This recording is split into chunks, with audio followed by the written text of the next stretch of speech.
On today's starting nine, Jake and Carl prepare for their inaugural trip out to Los Angeles for the All-Star game. We're also joined by four-time All-Star Charlie Blackmon for just an amazing interview conversation. It's a great show. It's a great time to be alive. We're ready to have a wonderful starting nine. Let's get into it, boys. Action! Let's go. Welcome back to Starting Nine. It's Jake and Carl. Snake Dude, unbelievable conversation coming up with Charlie Blackmon. You look great, sleeveless, everything, vibes are high. Yeah, he's the guy that I thought he was from talking to him. So much respect for him as a player, doing it as long as he has, 12 seasons. He's at 10 years or almost at 10 years. He takes great care of himself. You know, asked him if how long he thinks he's gonna play for. That's a question players hate to get asked. So I'm an idiot for asking him that. But he's right. You got to take it day by day because you never know. He might feel great now, might feel like shit next month, and it's a cycle. So, yeah, it's good but shit. He's been good for so long, and what we learned about him, where he started his college career, and then being a pitcher for all of that, and then hitting his last year, and then going to the Texas Collegiate League and turning into Charlie Blackmon, like in a wood bat league. Like, it doesn't make sense. It does not make sense. It doesn't make sense. I want to normally I think we were talking a little pre-show, we'll do Charlie Blackmon later. We're going to get to it very early in the show because I just want to set the tone. I'm very excited. Yeah, that was a good one. That was a good one. He had to leave. He had to go, talk to a softball team that I guess is in town, but we could have sat and, mess around with him for another half hour. It's one of those things where sometimes I forget that I'm doing a show, that this isn't content. I'm just no, I'm just sitting around talking about baseball. No, it is a show. There is some structure. There's some organization here. Like we said, Charlie Blackmon in a second, and then a deep we'll break down that conversation. Before, though, just announcement stuff. All right, this is a good show thing to do, is to just do a quick announcement thing off the top. Tentatively speaking, we are scheduled to be in Los Angeles for the All-Star game. There is a little bit of a We're in trouble. We might be in trouble. We're looking for credentials. So, I've reached out to some people. I know Barstool is. We got to be on the field. I already promised Cooper that we're going to be on the field. I'm like, hey, you're shagging home run derby. So, if anybody's out there with some passes, need it. Name your price. I got to get Cooper on the field. He's trying to say what's up to Shohei and Aaron Judge, so don't let me down. So this isn't it's not diabolical, but now that you say this, I'm thinking to myself, man, if Cooper has a great experience and he's coming back like, Dad, you got to do more of that show. That's good for everybody. It's good for everybody. And in 2016, I'm trying to one up that experience he had, watching Stanton hit the, in the home run derby, and David Ortiz is carrying him around the field, and it's I got to do better. So we'll find a way in. Do you have fuck it? Let's just get to Charlie Blackmon. I don't want to kick the can around the All-Star game too much. I do want to get to Charlie. Is that okay with you? I think it's a good move. Yeah, I think that's just touch and feel intuition right now. We're gonna get to Charlie Blackmon. Charlie's story, like Jake said very early, I had no idea. That Charlie Blackmon just picked up a bat in summer ball and was like, hey, I don't want to pitch anymore. I am a two-way player. And the summer coach is like, sure, go play center field. Yeah, and his Rusty Greer, right? Big leaguer for a long time. He said, yeah, I can play a position. No problem. Ugh. And how athletic do you have to be? Well, that's why it's so much more impressive because, I hit a little bit. I hit all the way through high school, and I tried to hit in college a little bit, but wasn't even. Yeah, I don't even know if he knew the kind of hitter he could be, or we didn't ask him that, but I should have asked him hey, did you know that you were gonna be this guy? Did you have that kind of insight? Did you have a feeling, or were you just you know what? I'm not a great pitcher, so let me see if I can hit. And not only can he hit, he's obviously a great athlete. He can play a hell of an outfield. I mean, it's crazy this guy won a batting title. It is. So let's just get to the conversation so that the audience can feel what we felt, because there's a couple moments in there where I almost fell out of my chair. Hey, real quick, before we get to Charlie, though, I want to talk about our good friends at Game Time, the exclusive ticketing partner of Barstool Sports. Game Time's the ticketing app that makes it easier than ever to score last-minute deals on tickets to sports, concerts, and shows, and they guarantee the lowest price. They cracked the code on how to score deals on last-minute tickets. You can find MLB tickets for under $15 all in on Game Time. Yankees tickets as low as $14, Red Sox $14, Mets $13, Braves $14, Cubs $12. Although I don't like the fact the Cubs are the cheapest team on that list, that is a good deal. You name your team, Game Time has the hookup on deals for you to go to our ballpark. The biggest last-minute price drops can be found on seats you thought you could never buy. I use Game Time all the time. I'm using it again tonight. Best part, you get $20 off your first purchase. Download the Game Time app, go to the Accounts tab to create a login, and redeem code STARTING9 for $20 off your first purchase. Terms do apply. Download Game Time, last-minute tickets, lowest price, guaranteed. All right, let's get to Charlie Blackmon. We can start now. Let's just start now. We're in the interview portion of today's show. We're joined by Chuck Nasty, Charlie Blackmon from the Colorado Rockies. Charlie, thanks for joining the show, man.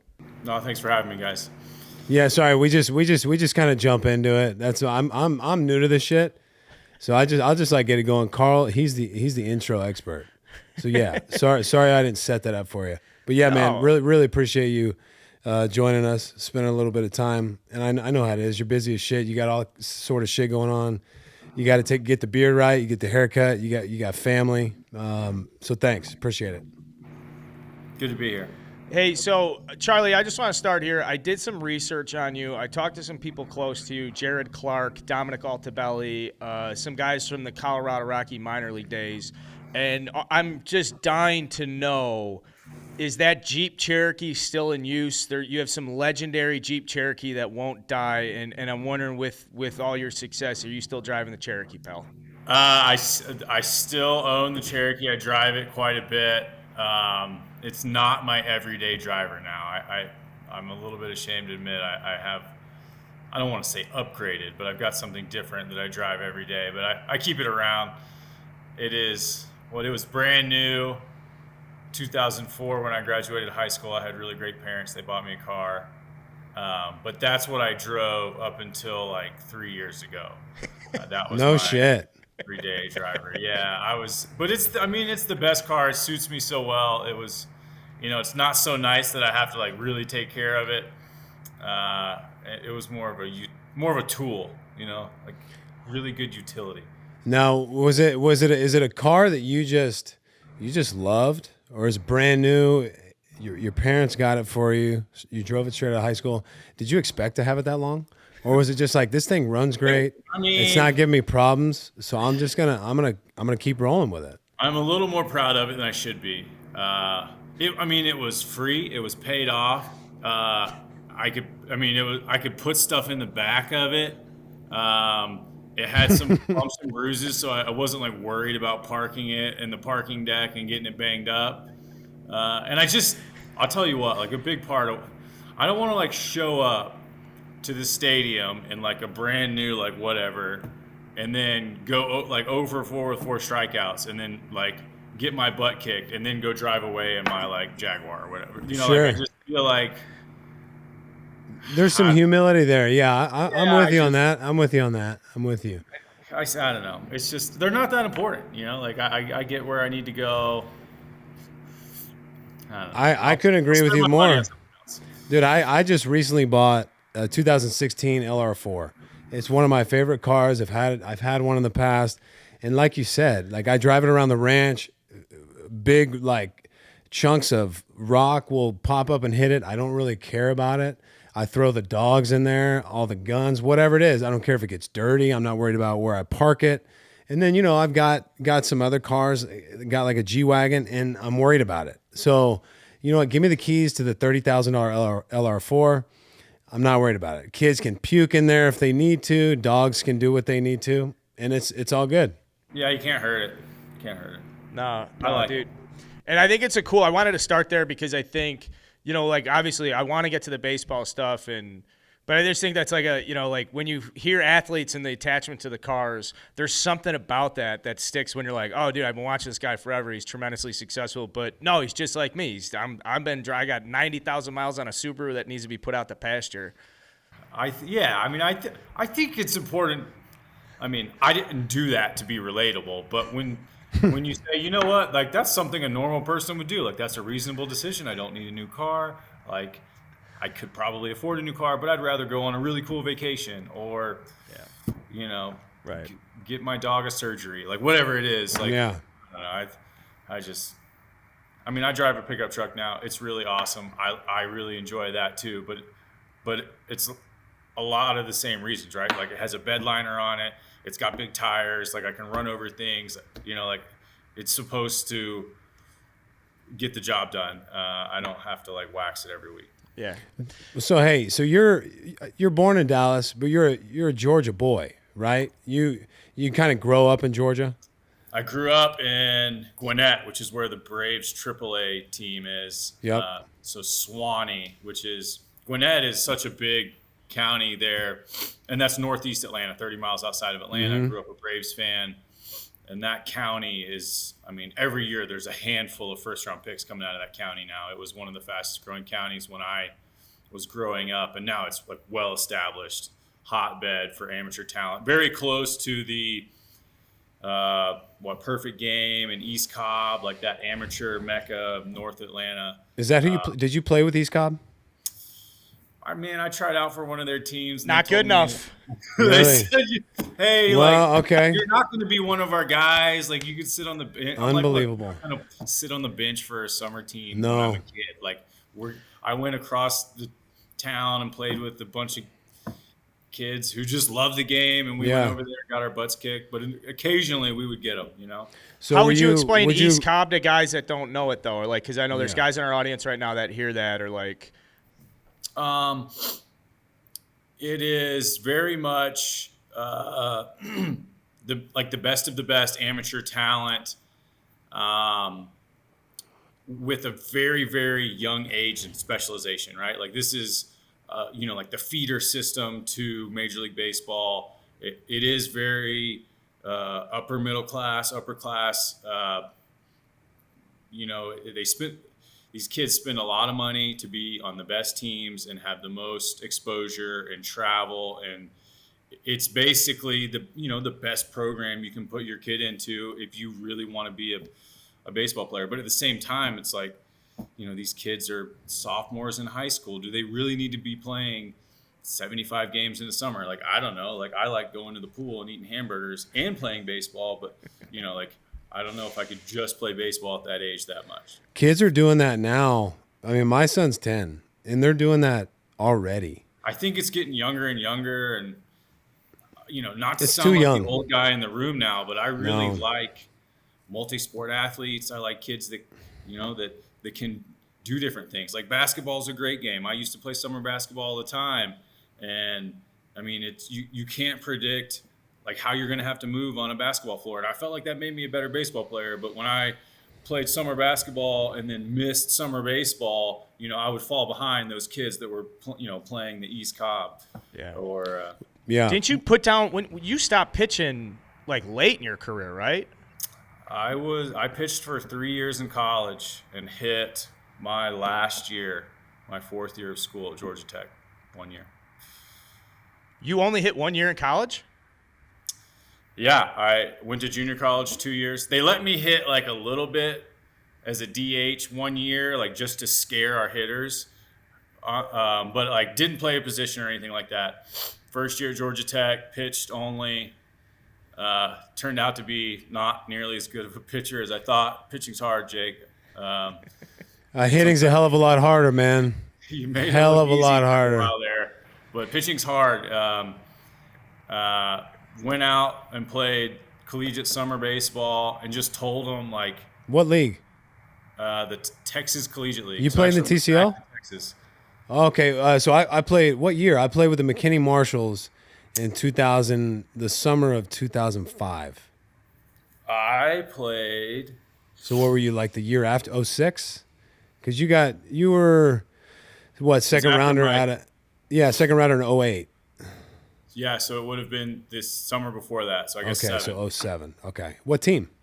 I played for the Colleyville Lone Stars. Okay. So I Wasn't played a at the bad high league. school where the shortstop for the Royals, who's so good right Bobby now, Witt. Junior. Yes, he was our bat boy that summer.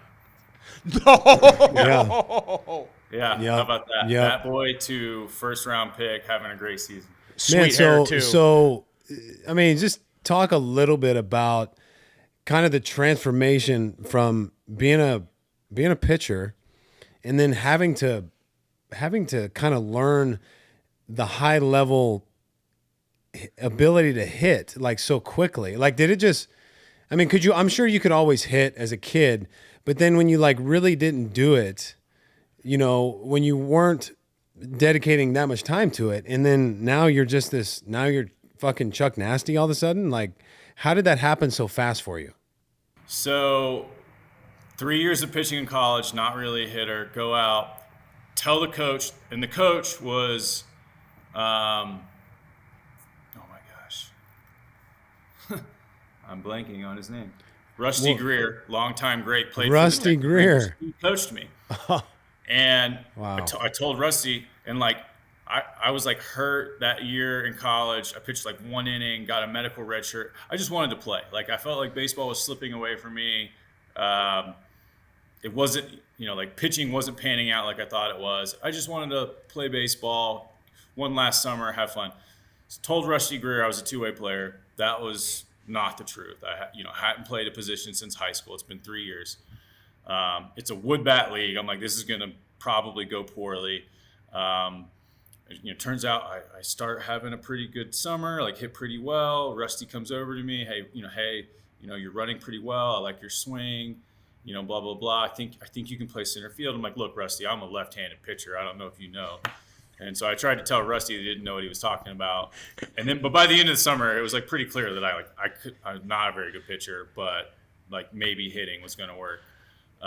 Go back to Georgia Tech, hit for 1 year at Georgia Tech, play really well. Drafted in the second round, which was like way higher than it was supposed to be, right? There was all these players, in the ACC that I knew were going to get drafted way ahead of me. It was Buster Posey that year, and then Yonder Alonso, and then anyway, I remember the scout telling me like, hey, this is your 4th year of school. Like, I know we're drafting you in the second round, but like, you don't really have any time. Like, you've got to hit the ground running. Like, you're already kind of old. I'm like, I haven't played a single pro game. Save it. And so anyway, it was, it was tough to make that transition. I was kind of like learning on the fly, like being challenged very quickly, right? Like my first year I was trying to hit in the ACC. The very next year I'm trying to hit in pro ball for the first time. And I think, just that challenge every year, I was able to kind of struggle, make my adjustments, and then kind of sort of keep my head above water, and then, like make a little bit of an adjustment to become a good player just in time to like go through the whole process at a different level the next year. It's incredible. I'm sorry. It's incredible because I get the sense that you are still a left-handed pitcher at heart. Like, you seem like you're a little quirky. I still work on it. My changeup's I don't have the feel for my changeup anymore, but I work on it a little bit. Like, I still got the breaker. Still got it. I still got it. I can sink it a little bit. My cutter's inconsistent. If I give up a homer right now, it's probably because I hung a cutter. Do you have an appearance on the show? You don't, do you? No, I don't. I really think I would struggle to throw strikes. Like, I think it would be nerve-wracking. I would either black out and just like revert back and just like, be totally fine, or I would like overheat and like hit the first guy, throw the next one to the backstop, and then never throw a strike. Well, it bothers me when I see position players out there because I don't like when they baby it. I'm not saying throw it as hard as you can, but why you're throwing at 42? Come on. Like, give him a little something. Phillips came in the other day and it was like 94. I was like, wow, that's pretty hot. And then just to let him know I got it. And then he kind of played around with it. And I think just knowing in the back of your mind, because there's nothing worse and getting to 2 strikes against a position player. It's like, I don't care. I don't care about a hit. I'm not trying to hit a homer. I just can't, I can't have it on my baseball card, was struck out by a position player. That's a fact. I feel like it's the worst thing. So you saw when Rizzo struck out Freddie Freeman a couple years ago, I did. Or last year.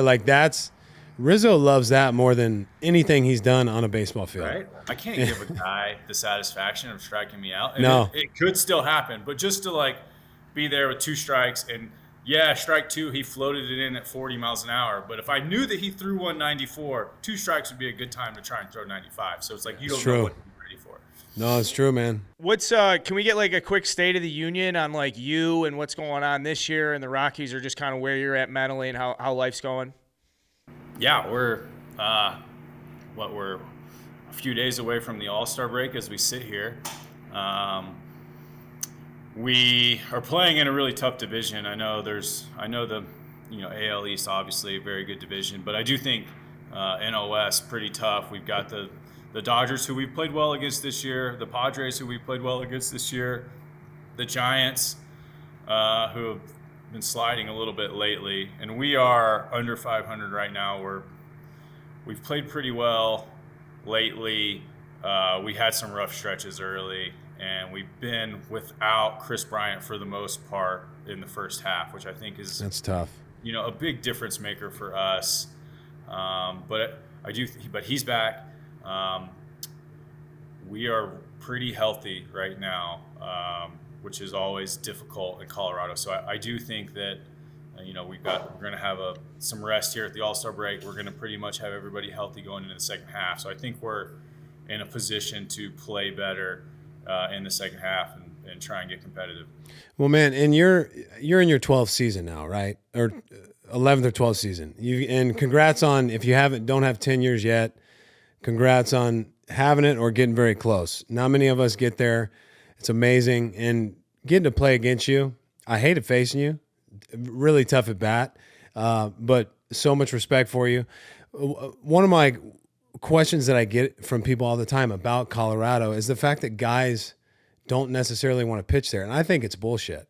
I think that my viewpoint on the situation is that all I have to do is beat my opponent. And if my opponent only gets to pitch there 2, maybe 3 times a year, I have the upper hand. And if I give up 4 runs in that game or 5, if we score 6, I don't really care. So, and I know you've gotten asked this a lot, but has it been frustrating for you as a guy who was drafted by the Rockies and have been there your whole career to not see the type of starting pitching that you would necessarily like to see, especially playing in the NL West? Because, I mean, when you got to face the Padres, the Giants, the Dodgers, you know what kind of arms they have. Does that ever, and is that ever a conversation you have with the guys in the front office? Like, hey man, can you bring in a few of these guys to help us out? Yeah, so Coors Field is a unique challenge that only the Rockies deal with in baseball, right? So what does that mean? It's drier, the ball carries a little better, there's less air resistance, right? So the ball might carry a little further off the bat, but our stadium's way bigger. We don't necessarily give up more home runs. I think we're like median for a number of home runs given up in our park. It is more of an offensive park. The outfielders are further apart because the park is big. There's going to be more hits fall in. Yes, it's going to be tough if you're comparing a Rockies pitcher to, say, someone in San Francisco. Those are kind of 2 ends of the spectrum. San Francisco, very, very defensive park. It's really hard to hit there. It makes pitchers look good, right? Just from the environment. And Coors Field is a bit the opposite, right? So it's tough to come to Coors Field and say, oh, I'm going to have a really awesome year and then jump off into free agency because I had a 2 ERA. That's tough for a couple reasons. But to your point, you've got to just play the other guy, right? I think wins are more indicative of how good someone's pitching at Coors Field. I think there are going to be some elevated numbers, but ultimately, your opponent has the same environment. But that's true. But I think the thing that people aren't talking about, what makes it hard, is say you pitch here at Coors Field, and then you go on the road. So now, like Jake, you had really good spin. Like everything you threw spins really hard. It's going to act differently at Coors Field, right? It's going to be a little bit later and a little bit shorter. It's going to get to the plate quicker. And then the same pitch, say in San Francisco, is going to start breaking earlier and end up in the dirt. So it's kind of like you have to adjust your release points a little bit, which wouldn't be a big deal if you had lots of time to do, to make that adjustment. But our guys were playing, 40% of our games are either we just got home from being on the road or we just got on the road from being at home. So guys are constantly in flux trying to make that adjustment. And I just think nobody gets credit for that, right? Like say you pitch the first game, on the road after playing catch every day at elevation, and then you go on the road and every breaking ball you throw, you overcook it and ends up in the dirt. Like, that's tough. That's tough for you. You're going to have to make that adjustment while the other starting pitching isn't going to have to make it. That's a great viewpoint that I haven't necessarily thought about. It's like you calibrate your rifle to go hunting, everything's dialed in, and then you go somewhere completely different, or it's at a much greater distance, and now you got to change everything up. So that's something I never really thought about is, when I pitch in Coors Field, okay, I need to lower my sights. I need to start my breaking ball slightly lower, because if I start in the same spot I'm accustomed to, it's probably going to hang in the middle of the plate. And then you go, somewhere, further east, or you go back to Chicago. Now you're kind of back to like sea level, and you got to adjust again. So that's something I never really put much thought into, and you're exactly right about that. So it's not as easy as just looking at home and road splits. And same thing for hitters, right? You're going to probably hit better at Coors Field. It's like I said, it's offensive. The ball does carry a little bit. The outfielders are further apart. The pitchers are uncomfortable. Like, you're going to play better offense at home compared to somebody else playing at home. But I think whatever you pick up at home, I think you then turn around and give away when you go back on the road. Now all of a sudden every breaking pitch looks different. All the two-seamers are different. There's an adjustment period for hitters. And then on top of all that, we do have it's a little bit tougher to recover. So I think, soft tissue injuries are more prominent at Coors Field, and over the course of, 7-month season, it's really hard to stay healthy. And that kind of makes things a little more difficult. So it's like a high risk, high reward park. When you talk about recovery, what are things that you specifically like to do, and maybe the Rockies do differently than some other teams because of the elevation? Like, do you like the hyperbaric chamber? Do you like the float tank? You like hot, cold? Well, aren't contrast? you a weirdo with your body too, Charlie? I've heard that you're pretty serious about this stuff too. So don't be bashful. We're very weird about this. Well, stuff he's too. played Just this let it long. rip. He's got to be a little bit weird about it. I don't think there's any shortcuts, right? I'm not going to say an hour in the hyperbaric chamber and you're totally like normal. I try and sleep maybe an hour more here, or at elevation than I would on the road. Obviously, I have to hydrate. I work out a lot. Like, that's kind of my key. Like, if I can stay strong, stay above the demands of the game, and then recover as best I can. I spend a lot of time in the cold tank. Contrast hot cold. I wear my, like Normatec leg. The Normatec boots. Yeah, they compress your legs, and you get like a flush, blood flush of fresh blood and recovery.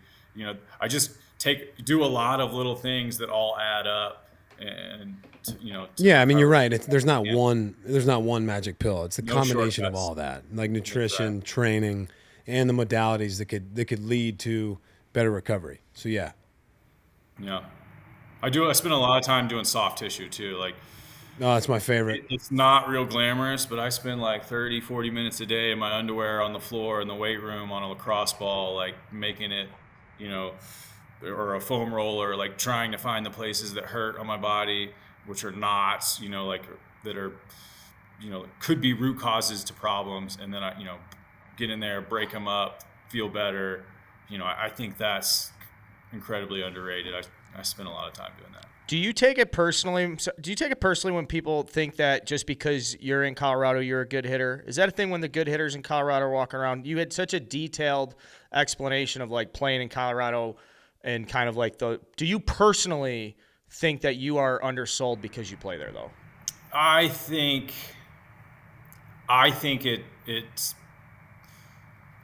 it probably evens out statistically, but I think it's mentally harder to play here. And if you look at some of the guys who have been pretty good players here and then left, I don't think they've taken a step back, right? Like DJ LeMahieu, pretty good player there, in New York. Nolan Arenado having a great season.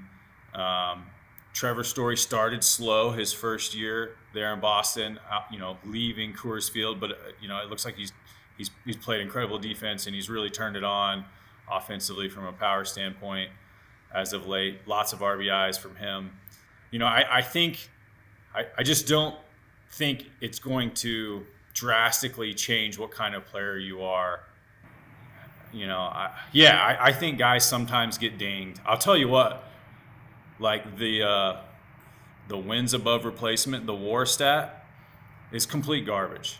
I don't think we've ever had like a single outfielder post a positive like defensive metric in Coors Field, and that's like so much a component of WAR, right? Like I can't even call it a statistic. A statistic is an objective measurement, right?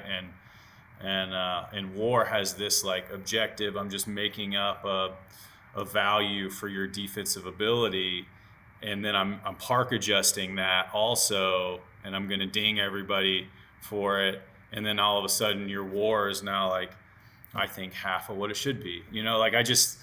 I think there's lots of reasons where it's kind of tough to be a player in Colorado to deal with what only one organization in the big leagues has to deal with. Well, and that's a valid argument against WAR because it's kind of an arbitrary thing taking a replacement guy and what their value would be. And Carl, he's right. How do you set what that value would be of that player? I've never heard that some either guy about just decided Colorado. This is what it is. Here's a good example. They sent and this kind of grinds my gears. They sent the All-Star ballots out, and we had a player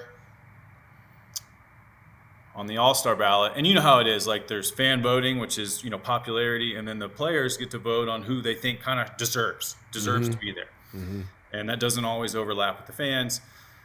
They sent out the stats, and then they sent a link to the stats for each position, and it was ranked by OPS. I think OPS is a great stat. On-base percentage plus slugging.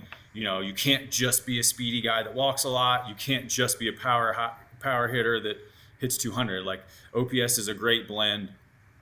We had a player who was like at their position, like top 5 or 6 at that position in OPS, maybe 7.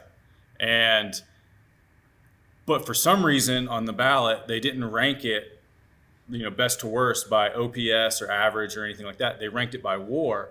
And so this top 6 player was ranked number 30 because WAR dinged him that much. So that, like no shot at that guy, making the All-Star team. So, I just feel like is WAR, I don't know. I didn't come on here to like bash WAR. No, but it's a good good point. conversation. How can you be a top 5, 6, 7, top 10 player and then get pushed down to number 30? I find that hard to believe that all of that is based upon, I guess there's base running too, base running and or defense. I don't know. And so anyway, that's like a Coors Field mechanism, right? Like that's hey, WAR hates Coors Field or hates player, like doesn't properly grasp what it means to play at Coors Field. And now they're talking about, like in the future linking arbitration to WAR, that kind of like I don't think that'll ever happen. But if they were ever to come back and say, oh yeah, like we're going to pay you X amount per win above replacement, well, like that guy's going to be really pissed if he's a top 6 offensive player, but now he's getting compensated as if he was number 30 on the list. Well, it doesn't make sense though. If they're going to try and use that in arbitration, that's going to help the league in a positive way, and it would hurt the players. But in my mind, if a player's stats stand up in a certain regard all across the board, and the WAR brings them down like that, it doesn't seem like a valid stat at all. If it's not at least close to in line with. Now, if the guy can't catch, like say he can't catch, like I could understand. Sure. I could understand that. Sure. But I mean, I think the difference from number 6 and number 30 is, we'll just say, offensively is probably like 30 hits or I don't know. I mean, a lot. It seems like a lot. I don't know how in the world you could say that like this particular player is making 30 less outs defensively than somebody else. Like that seems like way too much. I can understand that's extreme. 7, something like that. It doesn't add up. So you brought up a guy's name earlier. I think it kind of ties to this. You do not have to answer this question. I am professionally obligated to ask you though. What happened with Nolan Arenado? Like I'm curious about it. He's literally one of the best players of my lifetime. And I just don't get it. You mean, why did he leave? Well, were you sad to see him go? Well, yeah, I mean, shouldn't he be a Rocky for life? That could have been something you expected to see, and I'm sure you were frustrated when he was traded. Yeah, I mean, right? I think anybody would. He's an unbelievable player, and for him to leave our team doesn't really make us better, right? Like losing that type of player can't help you. And, I was really happy. We saw a really big commitment from the Rockies to sign him. So, like, that's on the up and up. Like, that's a big plus. And then it just seemed kind of like, and I don't know a ton of details, and Nolan was super professional, and he never really badmouthed anybody. But it just seemed like things kind of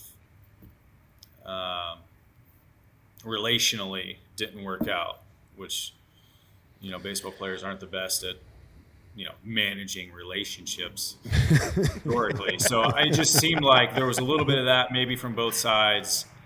And that's kind of really all I have to say. Okay, so that's why I said you don't have to talk too much about it, but that's why I said I'm professionally obligated to ask you that. I still love Nolan. He's still one of my buddies. I mean, he's a great player. I'm happy he's playing well.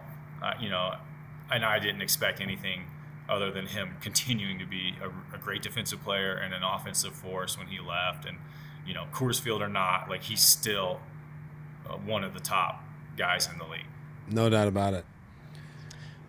Well, what do you remember about facing Jake? I'm sorry. Fuck, Carl. You know what? No, it just happens. It just why don't you just let me get it in? I'm sorry. Get it in. Get it in. You sure? No, I don't cut any of this either because we're in the part we're working through this, Jake, and I'm sorry because I'm trying to ask the guy what he's going to do for the All-Star break. I mean, you're asking him all these baseball questions. I'm sorry. Get off the baseball stuff for a second. So sorry. You're married with kids, right? Yes. How many you got? We got one kid. One and a half. Okay, so you're in the thick of it still, kind of. So right. What are you guys gonna be doing? We're going up to the mountains. So we're here in Denver right now. So you're gonna stay in Colorado. We're gonna stay in Colorado, go up to the mountains, do some outdoorsy stuff. We're going fishing. Probably gonna go fishing again. Yeah. Hang out by the pool. Wife's gonna do some spa things or whatever. You gotta allow her to do that if you're gonna does she like to be outdoorsy as much as you, or she does it for you? She likes to be outside. It's kind of hard to like it as much as I do, but she's gonna go fishing with me one day. We're gonna float probably the Colorado River and try and catch some trout. It's gonna be awesome. But the next day, I think I'm gonna do my own thing, off the beaten path, and I think she'll probably go to the spa. Yeah, it's a good break, man. It's a great break. And beaten path is for the beaten man. It's a fact. So, I was running through your numbers. Obviously, I know you're an unbelievable player. You have been for a long time. But in 15, 16, and 17, I'm like, okay, maybe. I'm like, why was this guy not an all-star those years also? I mean, you hit 287, you hit 324 in 2016. Such a good question. Good question. I'm like, this guy should have been a There was like 6-7 times straight All-Star. There was a Silver Slugger year in there that did not have an All-Star selection. That's a pretty good case. But That's yeah, a I'm great not going to. case. I mean, I know. It's hard to make the All-Star team because there's so many good players, right? Like if you look around the league, like I think they just added Austin Riley to the All-Star team. Guy's hitting like 300 with 60-something RBIs and like 24 homers. Like that shouldn't happen. So I mean, there's inevitably going to be some guys that are playing really well that don't make the team. Yeah, I'm glad he made it. I think there was a few other snubs this year, but yeah, some guys always get left out, and it sucks. But how do you view that? While we're talking about that, do you think it should be the guys that are having the best overall years, or since the All-Star Game is a show, we're promoting the game? Do you think the biggest stars need to be more a part of that? Like, because I'm like, because all right, so 14, like it was kind of my coming out party. I thought I should have made the All-Star team. I didn't because, they're going to put other guys in there. That's fine. But, like, if a guy's just blowing everybody out of the water and he doesn't make it, like, that's where I kind of get bothered. Yeah, so as a player who's in it, like, I want to see the guys who deserve to be there in the game. And that's kind of what the player vote is, in my opinion. And I had someone, I'm not going to name names, but someone said to me the other day, we got to do away with the fan vote. The fan vote is completely ludicrous. It's all about who has the biggest hype machine and how many Twitter followers you have. And I'm like, you know what? You've got a good point. Like whoever has the most free time is just going to like spam vote for their guy. And yes, I understand that doesn't necessarily make for the best All-Star team. But I will say this. We have no game without fans. So there needs to be some sort of fan interaction. I want the fans to feel like they can take some responsibility and can interact with their sport that they love and impact who's going to be in the game. So I think there needs to be some fan interaction, and I'm glad there's a player vote.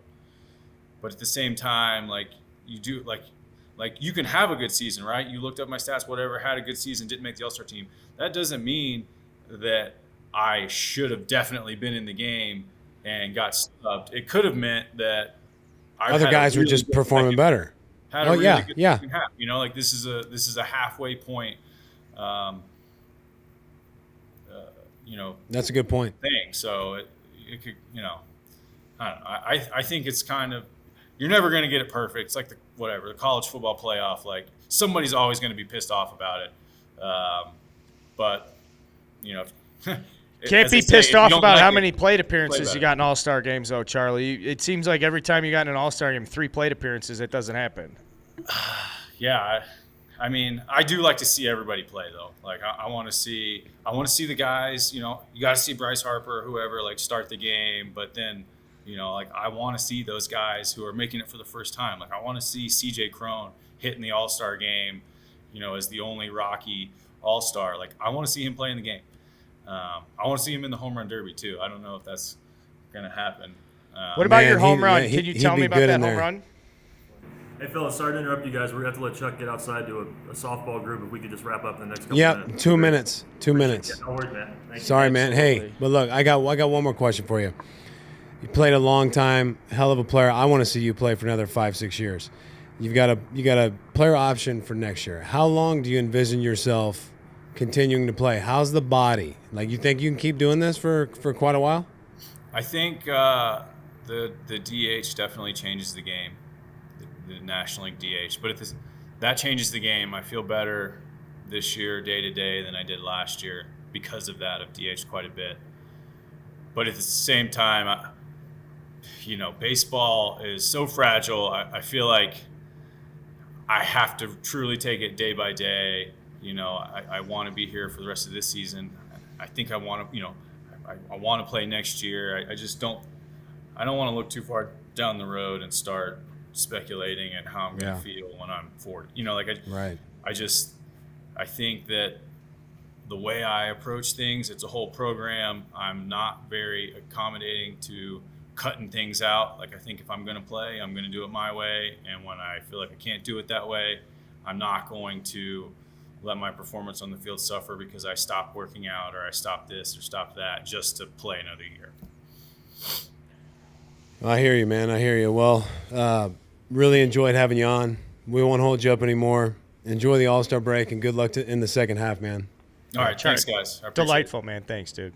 I know we got a little deep there on statistics, and that's more my frontier with the war stuff, but it's so cool to hear at least the way that, like, you know, that's in the brain, because, like, the baseball fan, like, guys like me are just sitting around like, oh, well, his war, this and that, and you don't understand last year and the way it projects.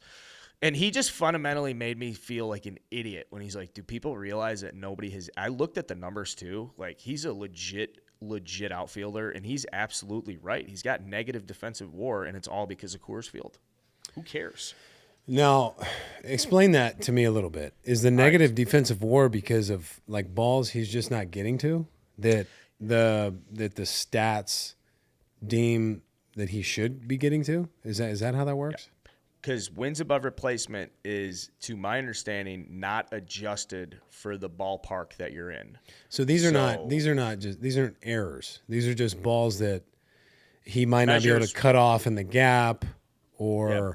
So if everything's park adjusted, why isn't that? Because I think that this was made before park adjustments, or I think there's some. It's a smaller scale, like it's a stew. We got 1,000 ingredients. We got some big meat in there, which is obviously your traditional offensive categories. There's some beans and potatoes, which is, you know, how many runs you score and all that bullshit. But then there's some, like, you know, nuanced stuff in there where it's like, ooh, it's a little strong on the paprika. And I think that's like the base running. And then when it comes to defense, that's like the consistency of the stew to me. And, like, how do you know what a good stew is? You just got to eat it. How do you know what a good defensive player is? You just got to go watch them. You know, I think all these defensive metrics are silly. I think it's you have to use the eye test. Right? If someone I comes in, don't they think say, the "Look," metrics tell the whole story. No. They're the weakest defensively. Anybody who wants to make an argument against statistics, start with the defensive stuff, because just who knows, man? I mean, it's like, oh, Javi Baez is a great shortstop. Sure, he wasn't paying attention on that pitch. So what's the metric for a guy who's not paying attention? Or what's the metric for a guy who, you know, missed the cutoff guy? I don't know how that stuff gets added. So, but in playing at Coors Field, though, you're naturally and inherently at a disadvantage, because balls are just, it's a bigger ballpark. Balls are getting hit harder. So you're just like, dude, what the fuck? I'm not Well, so it would making seem plays. that the defensive metrics aren't valued as highly as the offensive metrics. No question about it, because the organization and the coaches and the people that are putting the players in those positions, they know that these guys are good enough defensive players, or at least better than the stats are saying they are.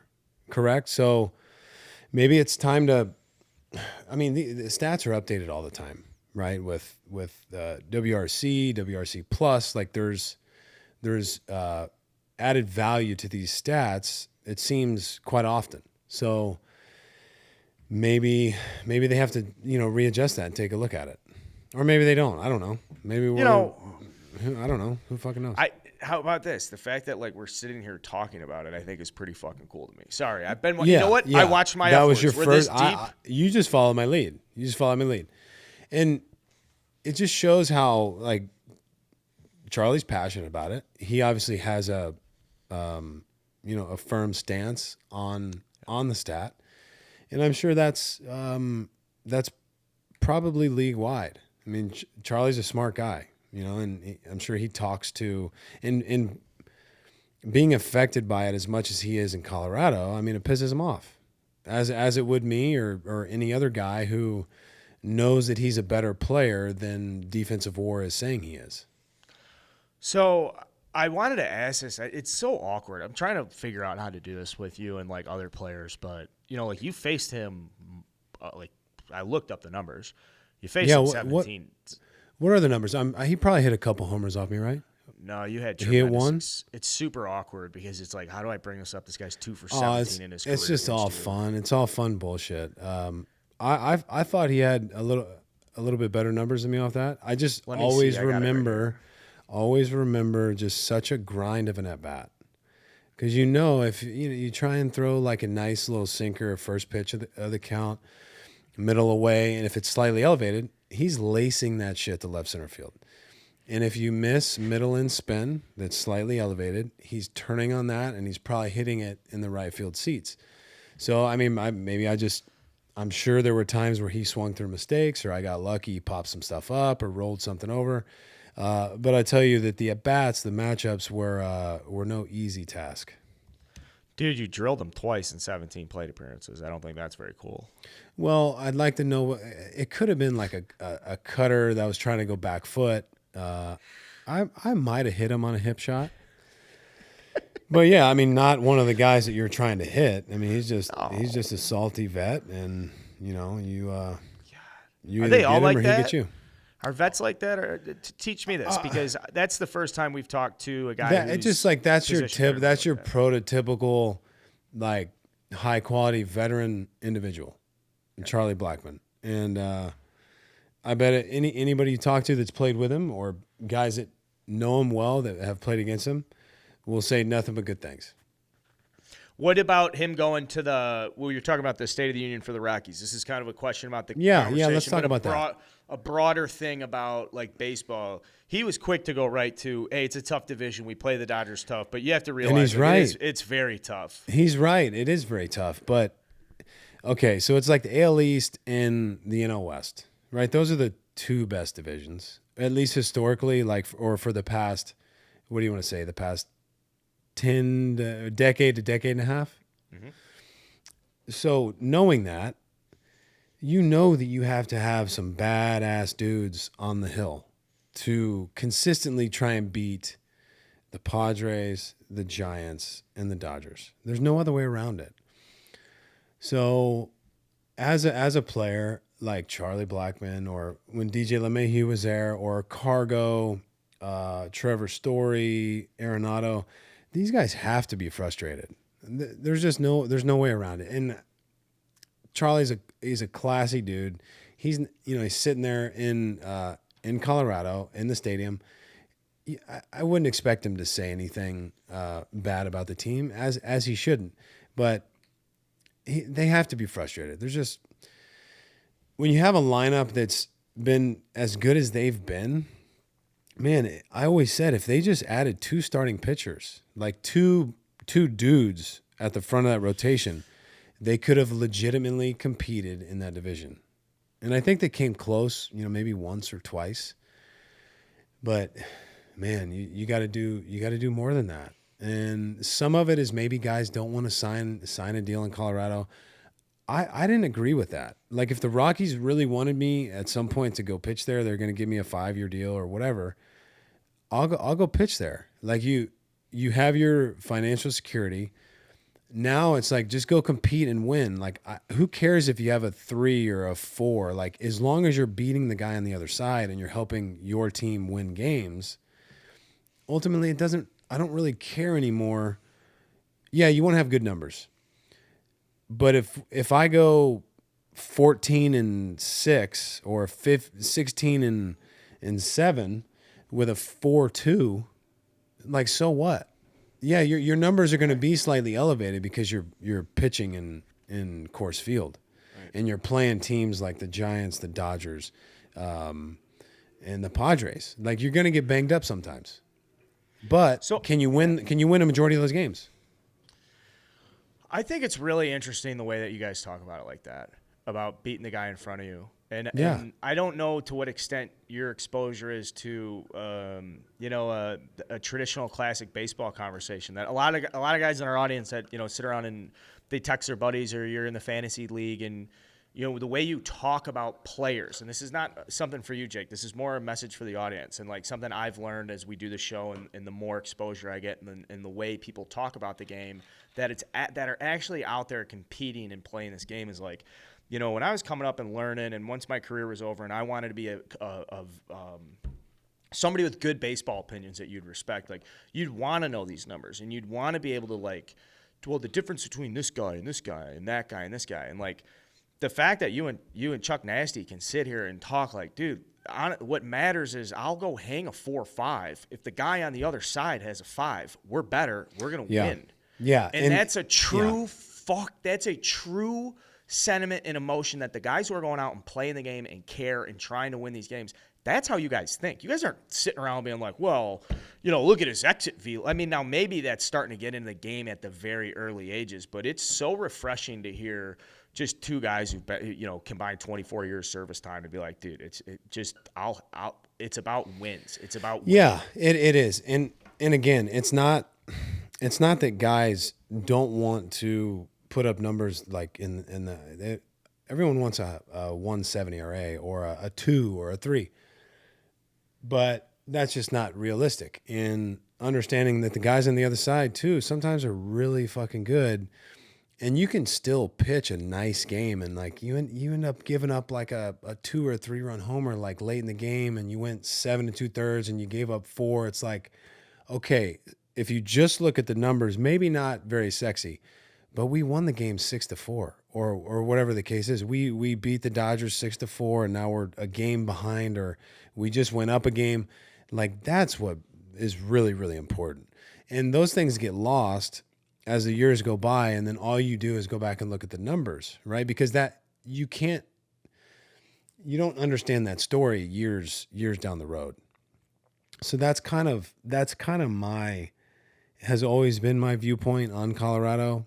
Like, I didn't mind to pitch there. Yeah, it's different. It's different. And what Charlie said about our starters having to pitch at Coors Field and then go play somewhere like in San Francisco, or say go pitch in Texas. And so you have to just continue to recalibrate how you use your stuff. And it's just an element that the guys in Colorado have to deal with. And you can't overstate it enough, because it is real. But I do think that organization is going to have to find a way to encourage guys to come pitch there. And some of the big boys, whether it's after this year or next year, because, the Rockies have been really good in the past. But, man, you can't get it done without elite starting pitching. You just can't. Yeah, that's and it just like the insight of, well, we're always losing it, or once whatever advantage you gain, you're giving it right back on the road and stuff. I love learning new stuff about it. I like the fact, and we talked about this pre-show, like I'm going to the Cubs game tonight to sit in the nosebleeds to keep score, because the Orioles are in town and they never get to play at Wrigley. So I like to see when teams that never play at Wrigley come in, and I'm just going there to have my own little thing. And I like my connectivity, and what I love about this game is just is deep and touches so many different levels. But the one thing I absolutely love is getting out of a conversation and being like, dude, I think that I love the sport so much and I know so much, and like, nope, I had no idea about so much stuff that's happened on the show today, and like it's just a blessing. That's just what I love about this sport. So let me ask you about just a couple things more baseball, because I want to like wrap and get to some other cool shit, or cool stuff, I should say. It looks like we are also having trouble getting these media requests, by the way. So the drama has unfolded throughout the show. Yeah, I'm seeing it. So I would like that's my because then I'm coming to you like, hey, do you want to go to the All-Star game? We'll be on the field. Tell Cooper. So this is kind of on me. I'm gonna try and find a way. I'm gonna do. Could you just wear your 2016 All-Star uniform, and we'll just be like, oh yeah, no, I'm Jake's. Well, I've got the jersey. I don't have the pants. I got a pants guy. Do you wear a lot of pants, or do you wear shorts? Because I know, like, when you work out and stuff, just a body conscious guy, like, do you always in think, shorts? Okay. Well, yeah, it's so hot here. I mean, it's 105. It's been 105 every day for like the past 6 or 7 days. So no, nothing from the knee down, at least for the foreseeable future. In LA, I'll probably have some jeans or some pants. I wear. You heard of the company Fall Raven? It's like a Swedish company. Yeah. Oh yeah. You have a Fall Raven fanny pack. So I love their pants. They're like technical fabric, not very thick, and they're breathable. So it's like a. It's not like Lulu. It's better than Lulu, but I know it's a more durable, a little bit thinner. Yeah. So if I'm going out to the ranch and I need, I got to protect my legs, I'll throw those on. But there's no chance I can put jeans on in this heat. So you Just can't said do it. Fjell Raven. I was planning on picking out a new fanny pack for our LA trip. That was like a gift to myself. Like I was like, oh, I'll get a nice little new fanny. We're kind of scrambling. I'm shooting some texts out. I'm like, there's a bunch of irons in the fire. We're gonna see. I mean, my son's gonna hate me. Do you just want to? We don't have to go. We could just we just do a stream or something, or I don't want to put you in a position where you're being a bad dad. I'm never a bad dad. But I feel like he's at his buddy's house right now, and they're like trading baseball cards, and I can't believe how big this is getting with him. It's cool, like he loves it, but he's like trading some cards for guys that are in the All-Star game, so he can maybe get them signed. So if you're watching this on YouTube, I just died. This is a doozy. Okay. Oh man. So let's change pace for a second. I went to a concert something last more night. something happier.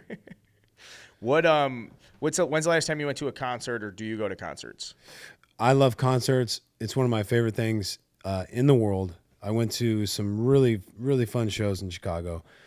I went to a bunch of good shows in Philly. Like we as a team, the guys that like music, like to go to shows. So we would, look up bands we liked, or we'd hear about festivals, and then we'd try and hit shows on the road. Austin City Limits is something I try and go to every year. Lollapalooza in Chicago, obviously. A cool show that I saw in Chicago, smaller venue. Is it the Metro? Like right there in Clark? Saw Blink 182, which is super, super cool. Great show. That was like maybe 5 years ago. I love music. Love shows. Try and go to as many as I possibly can. I took Cooper to Austin City Limits for the first time a couple years ago. It was so cool. Like one of his favorite groups at the time was Houndsmouth, and they sing a song called Sedona. So we saw that front row together.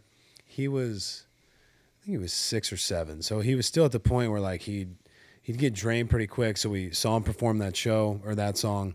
Then he's like, Dad, I'm tired. So I'm like, all right, we found like a group of trees, and we like laid down in their shade, and he took a nap for like an hour. And then we got up, we got some food. Then I think we saw like Lil Wayne for like a split second, and then we got to see Metallica. So just really cool to be in one place and get to see all those different like types of bands at one time. Pretty sweet. Yeah, the festival setting's crazy when you can just like bop around stage to stage, and you just know like you're only gonna get a band's absolute best. I bring it up. I texted you really late last night. I was like, dude, I hope you're ready to go for Charlie, because I'm on another planet right now. I was at Rage Against the Machine, and I've talked about this on a couple different podcasts that I put out on Barstool, but they haven't done a tour in 11 years, and this has been delayed for 2 years, and these dudes are just lunatics. So my brother's like, do you want to go to this concert? And he's really passionate about them. And I just know they go so hard. So I'm like, yeah, I'll go. And he's like, all right, tickets are $300. I'm like, where are we sitting? Am I playing? He's $300 like, for the tickets. Yeah, so we're in the mosh pit. So I mean, it wasn't that. I mean, it could. I probably, after I've gone, I probably would have paid $1,000 for that ticket. Now that I've experienced it, and was like, a life-changing experience. Sweaty, shirtless, like absolute chaos, beers everywhere. Stuff's getting passed around. People are you're just pushing and fighting and. Where was the violence level in the mosh pit? Like 1 to 10. 6.5. 6. Okay, so like there were some elbows being thrown, but it was. Some guys were really crazy, and you were side. like, do not go near those guys. Yeah. But for the most part, and I thought the community was interesting, because after you get through into a song and you're kind of there, and you're like, you kind of get to know the people around you. And here's a cool little bit for you. Get to know your podcast partner host here. I went in there, was like, I don't know if I want to really mix it up. And the first song comes on, and they flash the words, "Fear is your only God" on the screen. It just says, "Fear is your only God." It just blasts, "Fear Very is your spiritual. only God." And I was like, yeah, you know what? I'm getting into that pit. I'm going to let it go. So I talked to Cooper about them. I told him you were going to Rage Against the Machine. He wasn't familiar with them, so I filled him in, and then talked to him about mosh pits. And he's like, "Dad, what the hell is a mosh pit?" So I pulled up a YouTube clip of like the 9 craziest mosh pits, and it was like Lambs of God, and then one was like Disturbed, one was Avenged Sevenfold. And he's like, people do this at concerts? I'm like, yeah, man. People go nutty. People go nutty. Yeah, it was cool. My brother, who's got 2 young girls, a small business, is just like, he's in it. He is in the mix right now. He's doing everything he can. He's a great family of thought stuff, but he's the guy who like needs the release. Like we got in there and I was like, I've never even seen this side of you. He's like, no, dude, we gotta go fuck stuff up right now. We gotta go. Like, let's do it, man. He had some steam he needed to let off. Yes. Yeah. Yeah. Well, that's good. That's good. Well, no missing teeth, no bruises. Yep. So you got out clean. And what was the venue? Where was it? United Center. Oh, okay. Okay. So I turn around. I'm at the end of the show. I'm third row, like arms reach from Tom Morello, and I turn around, and I could just see there's got to be 18,000 people behind me, jumping up and down, lights flashing, and like that was the moment I grabbed my brother. I was like, "What are we doing here?" And he was like, "We're exactly where we need to be right now, man." Now, which song did the crowd go craziest for? Pocket Full of Shells? Yeah, no, yeah. Is that the name of it? Bulls on Parade. Bulls on Parade. And so they did Bomb Track to start, and then they played People of the Sun into Bulls on Parade, which are the first 2 tracks of Evil Empire, which is their second studio album. And I'm not like a Rage diehard. It's just like no, me neither. I mean, I know I'm fairly familiar with quite a few of their songs, but not, yeah. It's kind of like going on vacation to me, like going to a concert. I don't want to go on vacation to a place where I don't know anything about. Like, I want to know a little bit. At the very least, I want to be prepared of, like, the main attractions. And going to a concert's no different. Like, obviously, you want to know what the best songs are. But part of it is I do like the excitement of, like, I got to go learn about this band for the first time. I got to go see and witness and feel, like, what's important to them. And you get to see, cool. You see the diehard fans of the band. So it always blows me away. Like even groups or artists that I know very well, and I know a bunch of their songs. There's so many, like thousands of people at these shows that know every word to every song, and I'm just like kind of mumbling through a couple that I don't know very well. Like fuck, like these people know every word. It's very impressive. Do you get competitive about that? I do. I'm like, man, I wish I knew these songs. With certain songs, like especially songs now that, like kids are sponges, and like Cooper and Palmer, they'll like songs that, more modern songs, but that haven't even been out that long. They know every word.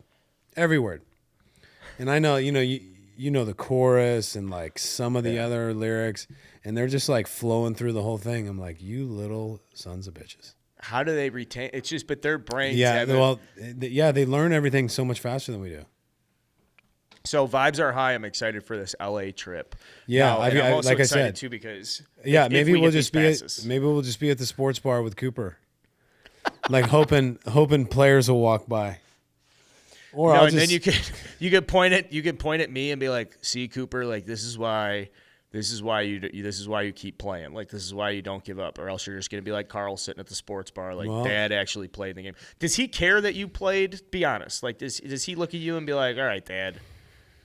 I mean, he goes back and forth. Yeah, there's times where he was in awe of certain things, but I think more than me. Other players that he's like, that he respects me obviously, but like guys like Harper or Chris Bryant or Rizzo or Lester, like he thoroughly admired those guys, and Giancarlo Stanton and Aaron Judge and Mike Trout, all these guys, like he's just got so much respect for. But yeah, like he. I think he just got comfortable with me as a player, but he didn't take it for granted. Like he misses a lot of like being able to go to the clubhouse and hit on the field. I mean, he appreciated all of that stuff very, very much. That's so sweet, to be honest with you. I don't know, that it's just cool. Hopefully these these passes. Hopefully somebody comes through, man. Oh, So man, it's just good. It's a good little. Such a letdown. It's a good little problem we're gonna work through, and we're gonna get a solution here. I'm obviously gonna go through the depths. I will say this, little reverse stuff. We should have said the headlines. I don't know if you saw this. The Blue Jays fired their manager. I didn't see that. That's their 500. They were like 1-9 over their last 10. They're not messing around. Meanwhile, the Orioles literally cannot lose a baseball game. The AL East. This is like the best division I can remember in my life right now with how well the Orioles are playing. So as the first half is kind of winding down, as we go in this All-Star game, I have a tremendous amount of like excitement for what the second half is going to bring with our segment. Like whatever, there's going to be so much stuff to talk about. Yeah, well, it's very, very surprising what Baltimore's doing. I mean, they're at 500. They might slide past. Dude, could you imagine? They could slide into second place in the AL East. Yeah, they're like they're a couple games out of 3.5 games. 3.5 games behind Tampa. That's going to be an exciting watch in the second half, no doubt about it. Mm-hmm. And then, I mean, can Cleveland slide past Minnesota? You got a dogfight with Milwaukee and St. Louis as expected. So things are starting to tighten up a little bit, and then obviously with Collins, Mets, and the Braves right behind them, we got a fun second half out of us. Yeah. What do we got, Colin? I mean, first place Mets, they just beat the Braves again this afternoon. Early start, they took 2 out of 3 from them. Huge statement win, huge series win. No Marte, no McNeil. The Braves fucking stink. That was a Dave Portnoy stink. That was a good stink. The Braves fucking stink. He owned that one. That was a quick little corner there. We're in and out of that one. By the way, did you see Scherzer against the Braves? It was like 75 pitches through 7 innings, 9 Ks. It was just he's superhuman. Yeah. So okay. Last thing. Second to last thing. Big house. How's the big house? We're a week away. Okay. I think I've been saying a week for 3 weeks. We're giving the AV guys time to set up like all the security and the speakers, and I just don't want to be in there while they're doing all the testing. So we're cool here for another couple weeks if we need it. We've got the rental house, I think, through the 15th of August. So we're not rushing. We're good. Kids are happy. Mama's happy. All's good. Carl's happy. I'll tell you that. All right. Carl's so this is the happy. last thing I want to end on. Yeah. So this is the last episode of our first half. When we took this show over and when things were coming together, I did have a goal. I'm a big goal guy, so I'm not going to say, hey, here's what I want to do. But my goal for the show is going into the All-Star break. I wanted to feel like we have a show. You know, like I want to feel like we have a show, a thing that lives and breathes for an audience, for people that we can grow and talk into, bring guests on and fuck around.